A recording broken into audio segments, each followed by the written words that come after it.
Hey VC, it's Travis once again, back with another vinyl update just as I promised. I was going to wait to make this video because I'm still expecting a few packages in the mail, stuff I ordered online, but I ended up running out to my honey hole again today and came home with a nice stack of really cool records, so decided to shoot the video today and share that with you guys. Yeah, so we got a bunch of honey hole stuff and a couple online purchases as well. The day after I made my last vinyl update, I ran out to a honey hole again and picked up just a couple things. So I've had these for a while now, about a week or so. But I picked up Sun Seal's Midnight Sun. Just kind of caught my eye. I thought it looked real interesting. Real nice electric blues out of the Chicago area here on this Alligator label, which I've never seen before. But after I posted this on the Facebook page, some people were kind of commenting on that. So definitely something for me to keep my eyes open for, because I thought this was excellent. So I mean, if you are in the blues of any kind, add this to your radar because this was just great. I also picked up Chicago, their second album here.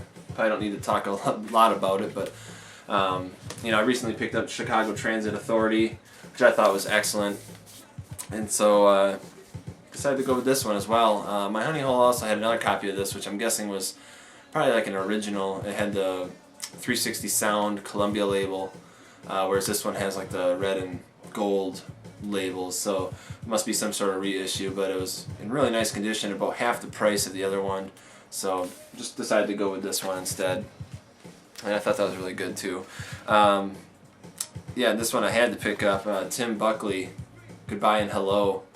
You know, to be honest, I wasn't very familiar with his music prior to this. You know, I'm more familiar with his son Jeff's music. But this was really good. I mean, just something that I've wanted to check out. And yeah, just very good. Psychedelic folk music. Really nice songwriting, which really stood out to me. But, you know, it's vocal similarities I can see between Tim and Jeff, but music-wise, obviously, it's very different. You know, being a couple decades apart, but yeah, this was just awesome. I mean, I love this. And Elektra inner sleeve with the gold label there. So perhaps an original. It came with this Elektra little catalog too, with a bunch of different titles in here, you know, of the times. So very happy to have that. Definitely going to keep my eyes out for some more Tim Buckley for sure. Alright, a couple online purchases here. The first one, Carlos Santana with Mahavishnu John McLaughlin, Love, Devotion, Surrender. I've seen this out in the wild in the past, but I've always passed on it, just being naive and not really knowing what it was. But after doing some research and some listening, it definitely had to pick this up. I've always been a fan of Santana, even with their exploration into jazz fusion, and more recently been getting into John McLaughlin with the Mahavishnu Orchestra, mostly through the VC here, kind of introducing me to that. But yeah, this was just an excellent album. Really enjoyed this one. I got it dirt cheap online, so in really nice condition. So really happy to have that now. Also picked up this online, kind of almost got into a little bidding war on there, and still got it for a really nice price. The Head on the Door by The Cure. You know, recently got this on cassette and got to enjoy it for the first time, you know, in full.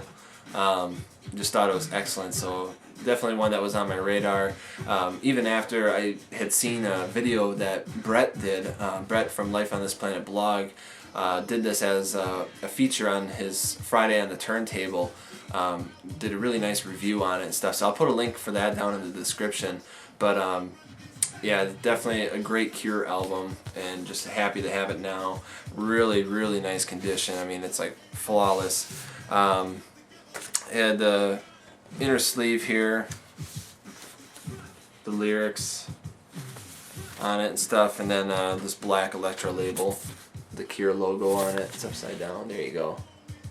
Yeah, just excellent condition. Yeah, so another one for the Cure collection. Just trying to fill that out. You know, just definitely a band that I overlooked a lot, you know, in my musical exploration, I guess. But this is an essential Cure album, though, for sure. Alright, now on to the Honey Hole finds from earlier today. I obviously haven't had a chance to listen to all these yet. And I don't know a whole lot about some of these albums, so I'll kind of just go through them a little quickly. But I picked up Ian Dury and the Blockheads, Do It Yourself. This is on Stiff Records. This is an import from Great Britain. But I heard these guys play on the Concerts for the People of Kampuchea album I got recently and decided to jump on this. So can't wait to give that a listen, though. Bruce Springsteen, Tunnel of Love, and another one for the Springsteen collection. One of my favorite songwriters, really. But, yeah. Santana Festival. This is from 1977, an album I'm not familiar with by the group. But it looks interesting, and it was in shrink wrap here. Really nice condition. Yeah, so I can't wait to give that a listen either. I got a couple Todd Rundgren albums here. Todd Rundgren, Faithful. The Hermit of Mink Hollow.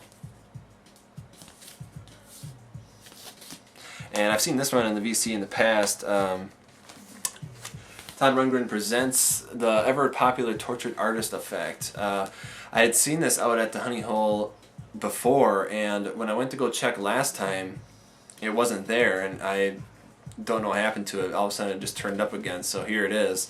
It's on a gold stamp promo label there, so I mean, very cool. And my friend Steve showed up unexpectedly to do some digging as well. So he was kind of going through them with me. He tossed me this one and told me to pick it up. Bad Company, Straight Shooter. I mean, I have Bad Company's self-titled album. This is one that I just have overlooked. I decided to pick it up, I guess, just based on a recommendation from my buddy Steve. So I do know, a few of the songs on here, obviously. Feel Like Making Love and Shooting Star. Those two I know for sure.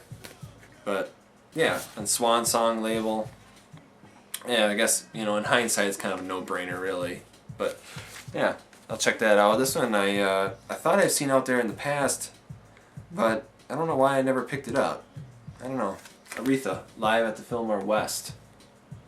This is a German pressing. He had a note on there. I haven't had a chance to look at this label yet. Let me check it out here. An Atlantic label there with the inner sleeve and all that. Gatefold. Really, really tight gatefold, by the way. I can't open it all the way without it tearing or something. So yeah, big fan of Aretha Franklin. Check that out. The Church. This is kind of, my understanding, kind of put together by Columbia, or Capitol, for their American release here, because they're an Australian band.